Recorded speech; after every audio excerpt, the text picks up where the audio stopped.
போர் பாக்கிய செல்வம் புவியில் இல்லையே. புவி நிரம்ப பொன் தந்தாலும் இப்பளிக்கு ஈடில்லையே.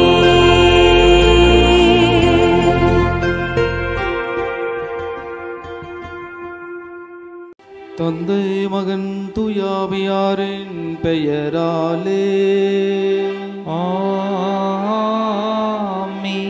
நம் தந்தையாகிய கடவுளிடமிருந்தும் ஆண்டவராகிய இயேசு கிறிஸ்துவிடமிருந்தும் அருளும் அமைதியும் உங்கள் அனைவரோடும் என்றும் இருப்பதாக. உம் ஆன்மாவோடும் இருப்பதாக. சகோதர சகோதரிகளே, தூய மறு நிகழ்வுகளை கொண்டாட நாம் தகுதி பெறும் பொருட்டு நப்பாவங்கள், குற்றங்கள், பலவீனங்கள், ஊனியல்புகள், புற வாழ்க்கைக்காக மனவருந்தி ஆண்டவரிடத்தில் நாம் மன்னிப்பு வேண்டுவோம்.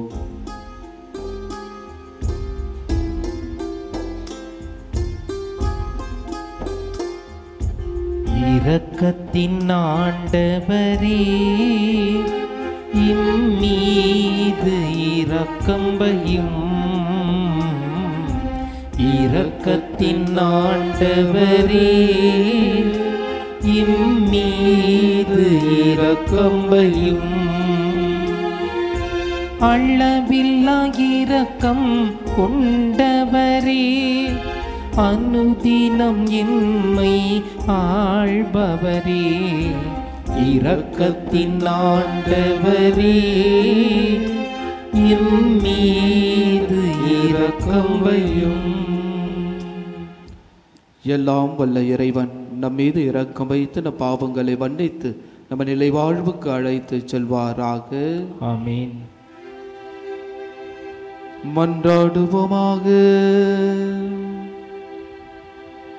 இறைவா, உமது அருளால் உம் பிள்ளைகளாக தேர்ந்தெடுக்கப்பட்ட நாங்கள் ஒளியின் மக்களாக இருக்க விரும்பினீரே. அதனால் நாங்கள் தவறு என்னும் இருளில் சிக்கிக் கொள்ளாமல் உண்மையின் பேருளியில் என்றும் சிறந்த விளங்க அருள் புரிவீராக. உமோடும் தூயாவியாரின் ஒன்றிப்பில் இறைவனாய் என்றென்றும் வாழ்ந்து ஆட்சி செய்கின்ற எங்கள் ஆண்டவரும் இயேசு கிறிஸ்து வழியாக உம்மை மன்றாடுகின்றோம். ஆமென். முதல் வாசகம். உணவு கிடைக்காத பஞ்சமோ நீர் இல்லாத வறட்சியோ அன்று, ஆண்டவரின் வாக்கு கிடைக்காத பஞ்சமே அது.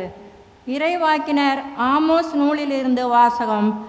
அதிகாரம் 8, இறை வார்த்தைகள் 4-6 முடிய மற்றும் 9-12 முடிய.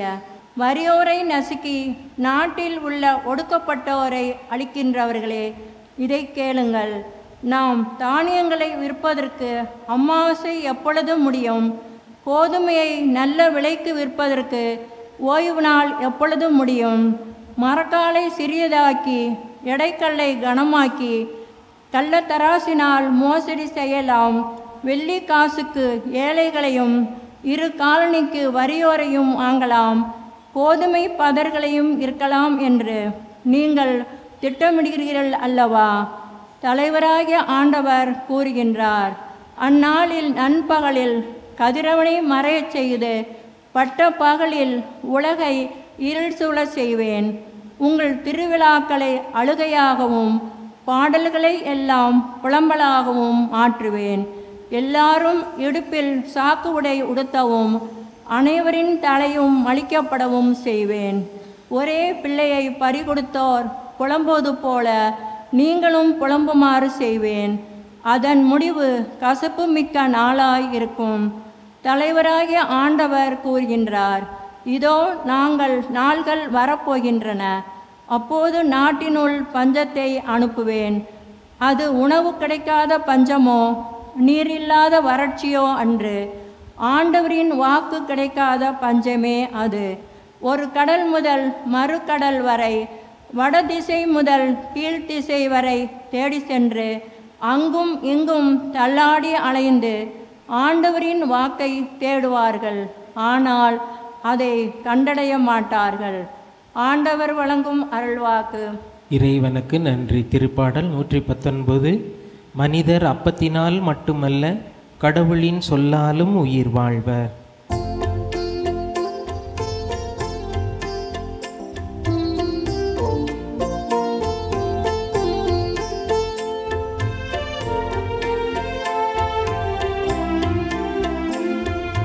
மனிதர் அப்பத்தினால் மட்டுமல்ல, கடவுளின் சொல்லாலும் உயிர் வாழ்வார். மனிதர் அப்பத்தினால் மட்டுமல்ல, கடவுளின் சொல்லாலும் உயிர் வாழ்வார். அவர் தந்த ஒழுங்குமுறைகளை கடைபிடிப்போர் பேறு பெற்றோர், முழுமனதோடு அவரை தேடுவோர் பேறு பெற்றோர். முழுமனதோடு நான் உம்மை தேடுகின்றேன், உம் கட்டளைகளை விட்டு என்னை விலக விடாதேயும். என் நேரமும் உம் நீதி நெறிகளை முன்னிட்டு என் உள்ளம் ஏங்கி உருகுகின்றது. உண்மையின் பாதையை நான் தேர்ந்து கொண்டேன், உம் நீதி நெறிகளை என் கண் முன்னே நிறுத்தியுள்ளேன். மனிதர் அப்பத்தினால் மட்டுமல்ல, கடவுளின் சொல்லாலும் உயிர் வாழ்வார். மனிதர் அப்பத்தினால் மட்டுமல்ல, கடவுளின் சொல்லாலும் உயிர் வாழ்வார்.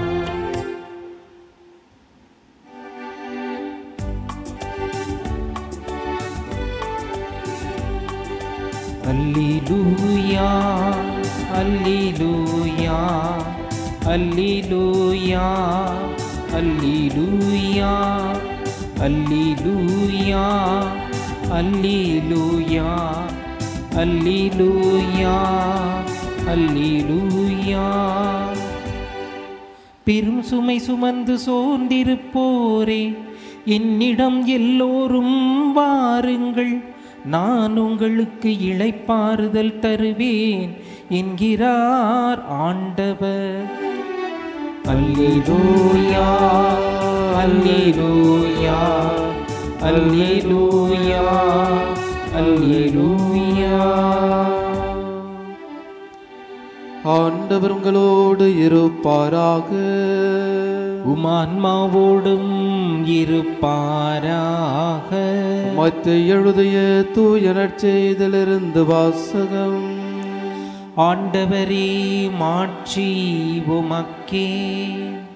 புனித மத்தேயு எழுதிய நற்செய்தி அதிகாரம் 9, இறை வார்த்தைகள் 9 முதல் 13 முடிய. அக்காலத்தில் மத்தேயு என்பவர் சுங்கல் சாவடியில் அமர்ந்திருந்ததை இயேசு கண்டார். அவரிடம், என்னை பின்பற்றி வா என்றார். அவரும் எழுந்து இயேசுவை பின்பற்றி சென்றார். பின்பு அவருடைய வீட்டில் பந்தியில் அமர்ந்திருந்தபோது வரி தண்டுபவர்கள், பாவிகள் ஆகிய பலர் வந்து இயேசுவோடும் அவருடைய சீடரோடும் விருந்துண்டனர். இதை கண்ட பரிசேயர் அவருடைய சீடரிடம், உங்கள் போதகர் வரி தண்டுபவர்களோடும் பாவிகளோடும் சேர்ந்து உண்பது ஏன் என்று கேட்டார். இயேசு இதை கேட்டவுடன், நோயற்றவருக்கு அல்ல, நோய் உற்றவருக்கு மருத்துவர் தேவை, பலியை அல்ல இரக்கத்தையே விரும்புகிறேன் என்பதன் கருத்தை நீங்கள் போய் கற்றுக்கொள்ளுங்கள். ஏனெனில் நேர்மையாளர்களை அல்ல, பாவிகளையே அழைக்க வந்தேன் என்றார். ஆண்டவரின் அருள்வாக்கு. கிறிஸ்துவே, உமக்கு புகழ். இறையேசுவில் மிகவும் அன்னைக்குரிய அன்பு பிள்ளைகளே, மாதா தொலைக்காட்சியின் அன்பு நேயர்களே, உங்கள் அனைவருக்கும் அன்னையினுடைய பெயராலும் ஆண்டவருடைய பெயராலும் வணக்கத்தை தெரிவித்துக் கொள்கிறேன். இன்றைய முதல் வாசகத்திலே நாம் நீதி உள்ளவர்களாக வாழ வேண்டும் என்பதை நமக்கு எடுத்து கூறுகிறார். நாம் நம்முடைய வாழ்வில் எப்படி வாழ்கிறோம் என்பதை ஆமோஸ் இறைவாக்கினர் மிக தெளிவாக நம்முடைய வாழ்க்கையினுடைய நிலைமையை எடுத்துரைக்கிறார். ஒருவர் கடை வைத்திருக்கிறார் என்றால் அந்த கடையினுடைய பொருட்கள் ஒரு நியாயமான நேர்மையான ஒரு விலையாக கொடுத்து வாங்கக்கூடிய ஒரு மனநிலை கொண்டவர்களாக இருக்க வேண்டும். நாம் வாங்குகின்ற பொருள்களில் அதை ஏமாற்றுகின்ற ஒரு மனநிலைகளோடு நாம் விற்கின்ற பொழுது நம்முடைய வாழ்க்கை இறைவனுக்கு உகந்த ஒரு வாழ்க்கையாக இருக்காது. எனவேதான் மிக தெளிவாக முதல் வாசகத்திலே நாம் எப்படிப்பட்ட மனநிலைகளோடு நாம் வாழ்ந்து கொண்டிருக்கிறோம் என்பதை நமக்கு சிந்திக்கின்ற ஒரு செய்தியாக முதல் வாசகத்தினுடைய இறை வார்த்தையாக நமக்கு அமைகிறது. நாம் பார்க்கிறோம், ஒருவர் ஏழையாக இருக்கின்ற பொழுது, ஒருவரிடத்தில் பணம் இருக்கின்ற பொழுது, அவரிடத்திலே நாம் பணம் கடனாக வாங்குகின்ற பொழுது அந்த பணத்தை இன்னும் எப்படி ஈட்டலாம் என்ற ஒரு கண்ணோட்டத்தில் தான் அந்த பணத்தை நாம் ஒருவருக்கு உதவி செய்யக்கூடியவர்களாக இருப்போம். ஏனென்றால் அப்படிப்பட்ட ஒரு பணத்தை வாங்கிதான் இன்றைய சமுதாயம் தொழில் செய்கின்ற சமுதாயம், வளர்ச்சி அடைகின்ற சமுதாயம், பிறரை ஏமாற்றுகின்ற ஒரு சமுதாயமாக மாறுகிறது. எனவேதான் வட்டிக்கு வாங்குகின்ற அந்த ஏழையினுடைய கஷ்டத்தை பார்க்கின்ற பொழுது அவர் வாங்கின பணத்தையும் கொடுத்திருப்பார் அந்த வட்டி இல்லாமல். ஆனால் அந்த வட்டிக்கு மேலாக வட்டி, வாங்கின கடத்திற்கு மேலாக வாங்கின கடன் 2 மடங்காக அவர் அந்த வட்டியை கொடுத்திருப்பார். ஆனால் மனசாட்சி இல்லாத உலகமாக என்று வாழ்ந்து கொண்டிருக்கிறோம். நீதி உள்ளவர்களாக நாம் எப்படி வாழ்கிறோம் என்பதை இந்த ஒரு சிறிய எடுத்துக்காட்டு நமக்கு எடுத்து காட்டுகிறது. இரண்டாவதாக நாம் நற்செய்தியிலே பார்க்கின்ற பொழுது இயேசு ஆண்டவர் இரக்கமுள்ள ஒரு மனிதர்களை உள்ள மனிதராக வாழ்கிறார். நேர்மையாளர்களை அல்ல, பாவிகளையே நான் தேடி போகிறேன் என்று சொல்லி ஒவ்வொருவரையும் நம்மை தேடி வரக்கூடிய ஒரு மனிதராக கிறிஸ்து பிரதிபலிக்கிறார். எனவேதான் நாம் எப்படிப்பட்ட ஒரு மனநிலை கொண்டவர்களாக வாழ்கிறோம், இயேசு என்னோடு இருக்கிறார், என்னை வழிநடத்துகிறார் என்பதை நாம் எப்படி நாம் புரிந்து கொள்கிறோம். இயேசு ஆண்டவர் குணமளிக்கிறார், பேய்களை ஓட்டுகிறார், நடக்க முடியாதவர்களை நடக்கச் செய்கிறார், துன்பத்தில் இருக்கின்றவர்களுக்கு விடுதலை வாழ்வை கொடுக்கிறார், இறந்தோரை உயிர்ப்பிக்க செய்கிறார். இப்படியாக பல செய்திகளை இறைவன் நமக்கு இறை வார்த்தையின் வாயிலாக கொடுக்கின்ற பொழுது அவர் ஒவ்வொரு மனிதனின் மீதும் இரக்கமுள்ள ஒரு மனிதனாக அவர் விளங்குகிறார். எனவேதான் இரக்கத்தை விரும்பக்கூடிய, அந்த இரக்கத்தை நமக்கு கொடுக்கக்கூடிய ஒரு மனிதனாக மாறியிருக்கிறார். உன்னுடைய வாழ்கின்ற உன்னுடைய குடும்பத்தில், உன்னுடைய சகோதர சகோதரிகளிடத்தில், தாய் தந்தையினிடத்தில், பிள்ளைகளிடத்தில் நீ இரக்கமுள்ள ஒரு மனிதனாக இருக்கிறாயா என்பதை சிந்தித்து பார்க்க வேண்டும். எனவேதான் இரக்கமுள்ள ஒரு மனிதனாக இயலாத உன்னுடைய வாழ்க்கை கடவுளை விட்டு அகன்ற ஒரு நிலையாக இருக்கிறது. எனவேதான் மத்தேயு நற்செய்தியிலே அழகாக மத்தேயுவை அழைக்கின்ற அந்த இறைவன், அவர் இரக்கமுள்ள ஒரு மனிதனை, இரக்கமுள்ள ஒரு மனிதனாக இருந்த அந்த கிறிஸ்து இரக்கத்தோடு அவரை அழைக்கிறார். மத்தேயு என்பவர் சுங்கச்சாவடியில் அமர்ந்திருப்பவர். அவருடைய இயற்பெயர் லேவி என்று அழைக்கின்றோம். எபிரேய மொழியிலே மத்தேயு என்றால் கடவுளின் கொடை என்று சொல்லப்படுகிறது. இப்படிப்பட்ட ஒரு மனிதனை இறைவன் அழைக்கின்ற பொழுது எப்படிப்பட்ட ஒரு இரக்கத்தை அவர் நமக்கு எடுத்து காண்பிக்கிறார் என்பதை நாம் புரிந்து கொள்ள வேண்டும். அதே போல சக்கேயுவை அழைக்கின்ற இறைவன் இரக்கத்தோடு அழைக்கிறார். ஊதாரி மகனை அழைக்கின்ற இறைவன் இரக்கத்தோடு அழைக்கிறார். விபச்சாரத்தில் பிடிபட்ட அந்த பெண்மண்ணை இரக்கத்தோடு அழைக்கிறார். இப்படியாக நாம் நற்செய்திகளில் பல இடங்களில் இறைவன் இரக்கமுள்ள ஒரு மனித உள்ளத்தை நமக்கு எடுத்து காண்பிக்கிறார். அதே இறைவன் அதே உன்னுடைய உள்ளத்தில் வருகின்ற பொழுது, உன்னுடைய வாழ்வில் வருகின்ற பொழுது, உன்னுடைய சிந்தனையில் வருகின்ற பொழுது, உன்னுடைய செயல்களில் வருகின்ற பொழுது ஏன் அவ்வாறு உன்னால் ஏற்றுக்கொள்ள முடியாத ஒரு மனநிலைகளோடு இருக்கிறாய்? உன்னுடைய கர்வம், பழிவாங்குகின்ற கர்வம், வீண் கர்வம், தற்பெருமை, சுயநலம், கோபங்கள், இப்படிப்பட்ட ஒரு எண்ணங்களோடு வாழ்கின்ற பொழுது நீ இறைவனுடைய இரக்கத்தில் வாழ முடியாது, நீ இறைவனுடைய உண்மையில் வாழ முடியாது, நீ இறைவனுடைய சித்தத்தில் வாழ முடியாது என்பதை இறைவன் நமக்கு மீண்டும் மீண்டும் எடுத்துரைக்கிறார். நம்முடைய பாவ சங்கீதத்தின் வழியாக, ஒப்புரவு அருட்சாதனத்தின் வழியாக. எனவே இரக்கமுள்ள இறைவன், நம்ம இடத்தில் பணத்தையும் பொருளையும் பலியும் எதிர்பார்க்காத இறைவன் உன்னுடைய இரக்கத்தை விரும்புகிறார், உன்னுடைய நேர்மையை விரும்புகிறார், உன்னுடைய உண்மையான வாழ்க்கையை விரும்புகிறார். இப்படிப்பட்ட ஒரு பாவப்பட்ட உன்னுடைய வாழ்க்கையை மீண்டும் கிறிஸ்துவுக்குள் பிரதிபலிக்க அவர் விரும்புகிறார். எனவேதான் சக்கேயு கிறிஸ்துவை அடைந்த பொழுது கிறிஸ்துவை பிரதிபலிக்கக்கூடிய ஒரு மனிதனாக மாறினார். ஊதாரி மகன் அந்த கிறிஸ்துவை ஏற்றுக்கொண்ட பொழுது அது கிறிஸ்துவை பிரதிபலிக்கக்கூடிய ஒரு மனிதனாக மாறினார். விபச்சாரத்தில் பிடிபட்ட பெண் அந்த கிறிஸ்துவை தன்னுடைய உள்ளத்தில் ஏற்றுக்கொள்கின்ற பொழுது அந்த கிறிஸ்துவை அவர் பிரதிபலிக்கக்கூடிய ஒரு மகளாக மாறினார். நாமும் கிறிஸ்துவுடைய இரக்கத்தை பெற வந்திருக்கிறோம், கிறிஸ்துவுடைய வாழ்வை பெற வந்திருக்கிறோம். நம்மை தேடி வந்திருக்கின்ற கிறிஸ்து, நான் உங்களை ஏற்றுக்கொள்கிறேன் என்று சொல்லி அவருடைய அபரிவிதமான ஆசீர்வாதத்தினால் நம்மை மன்னித்து அவருடைய இரக்கத்தை முழுமையாக கொடுக்கக்கூடிய ஒரு கிறிஸ்துவாக இந்த பலியின் வழியாக நமக்கு தெளிவுபடுத்துகிறார். எனவே நாம் திருப்பலியில் பெற்ற கிறிஸ்து, அந்த திருப்பலியில் பங்கேற்ற நம்முடைய வாழ்க்கை கிறிஸ்துவுக்கு உகந்ததாக நாம் மாற வேண்டும் என்பதை எடுத்து காண்பிக்கிறார். எனவே இறைவன் இரக்கமுள்ள ஒரு மனிதராக நம்மை தேடி வந்து ஒவ்வொரு தடவையும் நம்மை மன்னிக்கிறார், ஒவ்வொரு திருப்பலியிலும் நம்மை மன்னிக்கிறார், ஒவ்வொரு ஒப்புரவு அருட்சாதனத்திலும் நம்மை மன்னிக்கிறார், ஒவ்வொரு திருவருட்சாதனத்தின் வழியாகவும் நம்மை மன்னிக்கிறார். மன்னிப்பு பெற்ற இறைவனுடைய இரக்கத்தை பெற்ற பிள்ளைகளாக வாழ நமக்கு அழைப்பு கொடுக்கிறார். எனவே நம்பிக்கையோடு இறைவனுடைய பிள்ளைகளாக வாழ நாம் நோயுற்று இருக்கின்ற நம்முடைய நோய்கள் எல்லாம், பாவங்கள் எல்லாம் கலைத்துவிட்டு நோய் அற்றவர்களாக வாழ கிறிஸ்து என்னும் மருந்தை, கிறிஸ்து என்னும் வல்லமையை, கிறிஸ்து என்னும் ஆசீர்வாதத்தை பெற்றுக்கொள்ள இந்த தெய்வீக திருப்பலியிலே நம்மை ஒப்பு கொடுத்து மன்றாடுவோம். ஆமென்.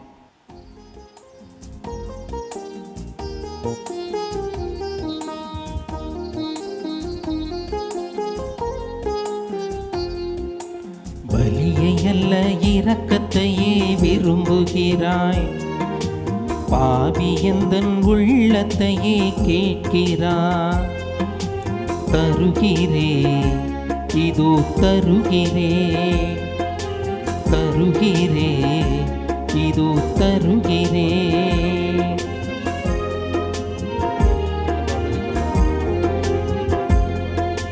தாழ்வுற்று நொறுங்கும் உள்ளம் புறக்கணிக்கப்படாது என்று தாழ்ச்சியை நீ கனிவாக கேட்கிறாய்.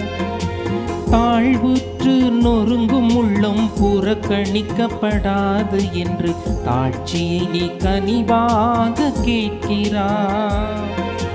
கோதுமை மணிகள் பல, திராட்சை அதன் கனிகள் சில, அப்பமாய் ரசமாய் ஆண்டவரே தருகிறேன். பலியை அல்ல இரக்கத்தையே விரும்புகிறார், பாவி எந்தன் உள்ளத்தையே கேட்கிறார். சகோதர சகோதரிகளே, என்னுடையதும் உங்களுடையதுமான இவ்வலி எல்லாம் வல்ல தந்தையாகிய இறைவனுக்கு ஏற்றதாகபடி மன்றாடுங்கள். ஆண்டவர் தமது பெயரின் புகழ்ச்சிக்காகவும் ஆட்சிக்காகவும் நமது நன்மைக்காகவும் புனித திரு அவை அனைத்து நலனுக்காகவும் நமது கையில் இருந்து இப்பள்ளியை ஏற்றுக்கொள்வாராக. இறைவா, நீரே அருள் கூர்ந்து ஏற்பாடும் செய்யவும் மர நிகழ்வுகள் எங்களுக்கு நற்பயனளிக்க உம்மை வேண்டுகின்றோ. அதனால் எங்கள் பணியின் புனித காணிக்கைகள் உமக்கு ஏற்றவையாய் என்றும் இருப்பவனவாக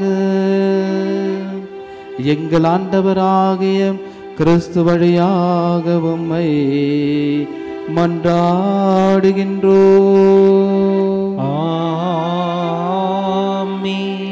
ஆண்டவர் உங்களோடு இருப்பாராக. ஆன்மாவோடும் இதயங்களை மேலே எழுப்புங்கள். ஆண்டவரிடம் எழுப்பியுள்ளோ நம் இறைவனாகி ஆண்டவருக்கு நன்றி கூறுவோம். அது தகுதியும் நீதியும் ஆனதே. ஆண்டவரே, தூயவரான தந்தையே, என்றும் உள்ள எல்லாம் வல்ல இறைவா, என்னாலும் எவ்விடத்திலும் நாங்கள் உமக்கு நன்றி செலுத்துவதும் மெய்யாகவே தகுதியும் நீதியுமாகும். எங்கள் கடமையும் மீட்புக்குரிய செயலும் ஆகும். ஏனெனில் எங்கள் புகழை உமக்கு தேவை என்று ஆயினும் நாங்கள் உமக்கு நன்றி செலுத்துவது உமது அருள் கொடையாலையே. நாங்கள் உம்மை புகழ்ந்துரைப்பது உமது ஆட்சியை மிகுதிப்படுத்தாதெனினும் எங்கள் ஆண்டவராகிய கிறிஸ்து வழியாக நாங்கள் மீட்படைய பயன்படுகின்றது.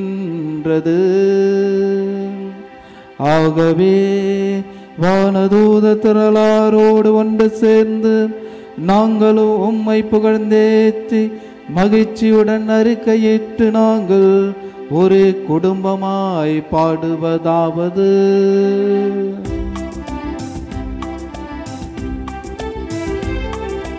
தூயவர் தூயவர் தூயவர், வான்படைகளின் கடவுளாம் ஆண்டவர். விண்ணகமும் மண்ணகமும் உமது மாட்சியால் நிறைந்துள்ளன. உன்னதங்களிலே ஓசன்னா, உன்னதங்களிலே ஓசன்னா, ஆண்டவர் பெயரா வருகிறவர் ஆசி பெற்றவர். உன்னதங்களிலே ஓசன்னா, உன்னதங்களிலே ஓசன்னா. ஆண்டவரே, நீர் மெய்யாகவே தூயவர், தூய்மை அனைத்துக்கும் ஊற்று. ஆகவே உம்முடைய ஆவியை பொழிந்து இக்காணிக்கைகளை தூய்மைப்படுத்த உம்மை வேண்டுகின்றோம். இவ்வாறு எங்கள் ஆண்டவர் இயேசு கிறிஸ்துவின் உடலும் இரத்தமும் ஆக எங்களுக்கு இவை மாறுவனவாக. அவர் பாடுபட உளம் கனிந்து தம்மை கையளித்த போது அப்பத்தை எடுத்து நன்றி செலுத்தி அதை பிட்டு தம் சீடர்களுக்கு அளித்து இயேசு கூறியதாவது: அனைவரும் இதிலிருந்து பெற்று உண்ணுங்கள், ஏனெனில் இது உங்களுக்காக கையளிக்கப்படும் என் உடல்.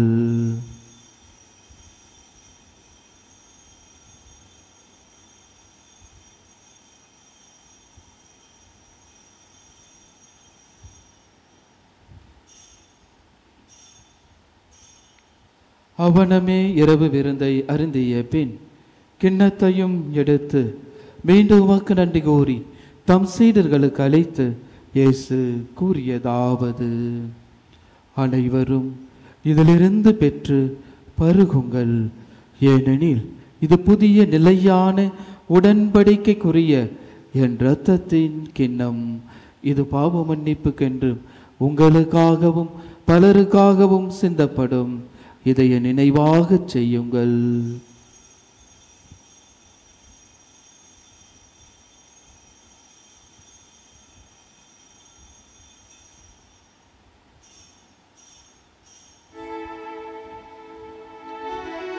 நம்பிக்கையின் மறைபொருள். ஆண்டவரே, நீர் வருமளவும் உமது இறப்பினை அறிக்கையிடுகின்றோம், உமது உயிர்ப்பினையும் எடுத்துரைக்கின்றோம். ஆகவே ஆண்டவரே, நாங்கள் கிறிஸ்துவின் இறப்பினை உயிர்ப்பினை நினைவு கூர்ந்து வாழ்வு தரும் அப்பத்தை மீட்பளிக்கும் கிண்ணத்தை உமக்கு ஒப்புக் கொடுக்கின்றோம். உம் திருமுன் நமக்கு ஊழியம் புரிய தகுந்தவர்களை ஏற்றுக்கொண்டீர். எனவே உமக்கு நன்றி செலுத்துகிறோம். மேலும் கிறிஸ்துவின் உடலிலும் இரத்தத்திலும் பங்கு கொள்ளும் எங்களை தூய ஆவியார் கொண்டு சேர்க்க வேண்டும் என உம்மை தாழ்மையுடன் மன்றாடுகின்றோம். ஆண்டவரே, உலகெங்கும் பரவி இருக்கும் உமது திரு அவையை நினைவு கூர்ந்தருளும். எங்கள் திரு தந்தை பிரான்சிஸ், எங்கள் ஆயர் மேதக ஜார்ஜ் ஆண்டகை, எல்லா திருநிலையராக அனைவரோடும் உமது திரு அவை அன்பில் நிறைவு பெற செய்தருளும். ஆண்டவரே, நாளிலே ஒப்பு கொடுத்து ஜெபிக்கின்ற அனைத்து கருத்துக்களையும் மன்றாட்டுகளையும் விண்ணப்பங்களையும் இங்கு கூடி ஜெபித்து கொண்டிருக்கின்ற இப்படி பிள்ளைகளையும் குடும்பங்களையும் உடைய மாதத்தின் முதல் வெள்ளிக்கிழமையிலே இருக்கின்ற திரு இறுதி ஆண்டவருக்கு ஒப்பு கொடுத்து ஜெபிக்கின்ற இந்த பிள்ளைகளையும் அன்னை மரியாளுடைய இதயத்துக்கு ஒப்பு கொடுத்து ஜெபிக்கின்ற பிள்ளைகளையும் ஆசிர்வதித்து நல்வழிப்படுத்துவீராக. மேலும் உயிர்த்தெழும் இதை நோக்கொடுத்து கொள்ளும் எங்கள் சகோதர சகோதரிகளையும் குறிப்பாக தெய்வீக திருப்பலியில் ஒப்பு கொடுத்து ஜெபிக்கின்ற ஆன்மாக்கள், நம்முடைய குடும்பங்களில் இறந்து போன அனைத்து ஆன்மாக்கள், யாரும் இணையாத ஆத்மாக்களுக்காகவும் நாம் சிறப்பாக மன்றாடுவோம். இறந்தோர் அனைவரையும் இரக்கத்துடன் நினைவு கூர்ந்து முது திருமுக ஒளியின் உள்ளேற்றருளும். எங்கள் அனைவரும் மீதும் இரக்கமாயிரும். கடவுளின் கன்னித்தாயான புனித மரியா, அவருடைய கணவரான புனித யோசேப்பு, புனித திருத்தூதர்கள், இவ்வுலகில் உமக்கு உகந்தவராய் இருந்தோராகிய புனிதர் அனைவருடனும் நாங்கள் நிலைவாழ்வில் பங்கு கொள்ளும் தகுதி பெறுபொருட்டு திருமகன் இயேசு கிறிஸ்து வழியாக உம்மை புகழ்ந்தேத்த மரமருள உம்மை மன்றாடுகின்றோம்.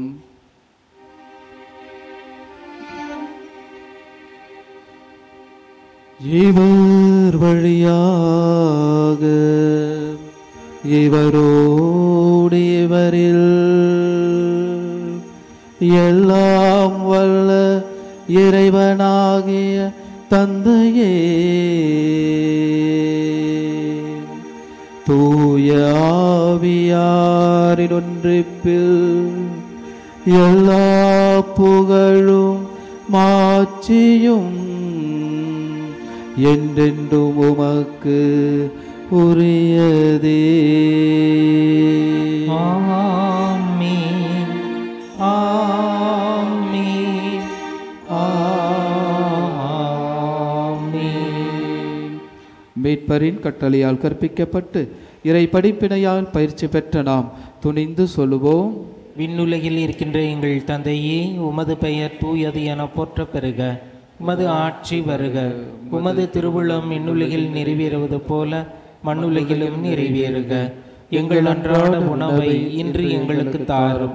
எங்களுக்கு எதிராக குற்றம் செய்வோரை நாங்கள் மன்னிப்பது போல எங்கள் குற்றங்களை மன்னியும். எங்களை சோதனைக்கு உட்படுத்தாதேயும், தீமையிலிருந்து எங்களை விடுவித்தருளும். ஆண்டவரே, தீமை அனைத்திலும் இருந்து எங்களை விடுவித்து எங்கள் வாழ்நாளில் அமைதியை கனிவுடன் அருள உம்மை மன்றாடுகின்றோம். உமது இரக்கத்தின் உதவியால் நாங்கள் பாவத்திலிருந்து எப்பொழுதும் விடுதலை பெற்று யாதொரு கலக்கமும் இன்றி நலமாயிருப்போமாக.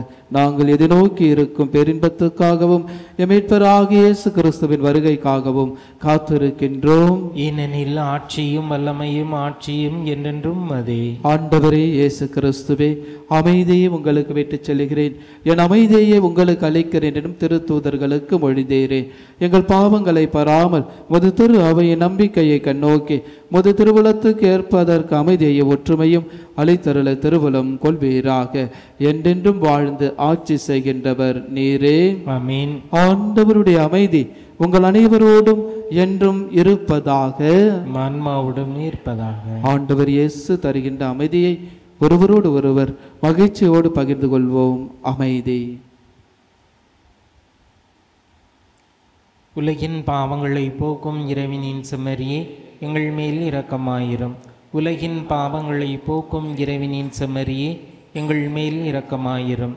உலகின் பாவங்களை போக்கும் இறைவனின் செம்மறியே, எங்களுக்கு அமைதியை அளித்தருளும். இதோ நம் ஆண்டவர் இயேசு கிறிஸ்து ஆண்டவர் முன்பாக, ஆண்டவரே நான் பாவி என்று சொல்லி உங்களையே அர்ப்பணிக்கின்ற உங்களை இதோ இறைவன் அழைக்கிறார். எல்லோரும் என்னிடம் வாருங்கள், நான் உங்களுக்கு இளைப்பாறுதல் தருகிறேன் என்று சொல்கிறார்.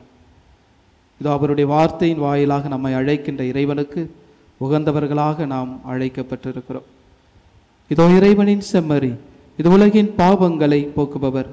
செம்மறியின் விருந்துக்கு அழைக்கப்பெற்ற நம் அனைவரும் பேறு பெற்றோர். ஆண்டவரே, நீர் என் இல்லத்தில் எழுந்தருள நான் தகுதியற்றவன். ஆனால் ஒரு வார்த்தை மட்டும் சொல்லியிருளும், எனது ஆன்மா நலமடையும்.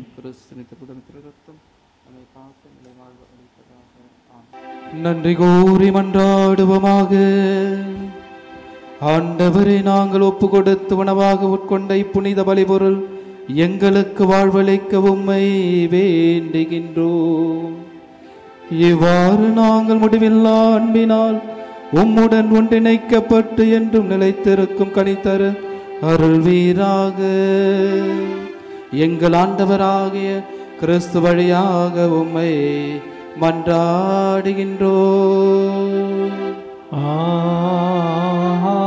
ஆமென். ஆண்டவர் உங்களோடு இருப்பாராக. உம் ஆன்மாவோடும் இருப்பாராக. எல்லாம் வல்ல இறைவன் தந்தை, மகன், தூயாவியார் உங்கள் அனைவரையும் நிறைவாக ஆசீர்வதிப்பாராக. ஆமென். இறைவனுடைய உண்மையிலும் நீதியிலும் வாழ சென்று வாழுங்கள். திருப்பலி நிறைவு பெற்றது. இறைவனுக்கு நன்றி.